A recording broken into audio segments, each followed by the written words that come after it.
Government act justly and be attentive to the voice of the people and withdraw CAA, NRC, NPR in its present form and engage in wide-ranging consultative political process and then come up with a reasonable and just set of laws. We resolve that the government carefully study the implications of the CAA, NRC, NPR on all people, but especially vulnerable communities. The most important aspect of our demand is that the government acts in justice, affirms secular principles, and is democratic.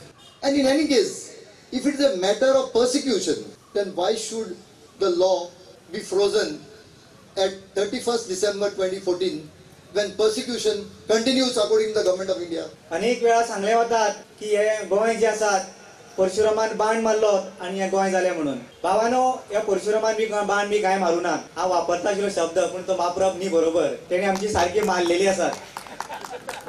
Parshuram हो जो पळयत जाल्यार history काडीत जाल्यार तो Greek आसात आणि ग्रीकांतल्यान जो पनवेल महाराष्ट्रा आयलो आणि कोस्टल बेल्ट सगळो काबार करून 16 वेळा ह्या फार्मरांक तेणी अत्याचार केला. ज्या स्वतःच्या आवयक सुद्धा डावट घेऊन कापल्यात आणि धुयेक आपल्या धुयेचेर सुद्धा बलात्कार करणारो परशुराम जो एका सर्टन कास्टाचो आशिल्लो ताका लागून ताका हिरो करपाचो प्रयत्न केल्लो आसा. तो हिरो बी कोण आसून तो एक अतिरेकी आसा, जसो लादेन आनी फालतू मनीस आशिल्लो तसो आसा. टेररिस्ट आसा काय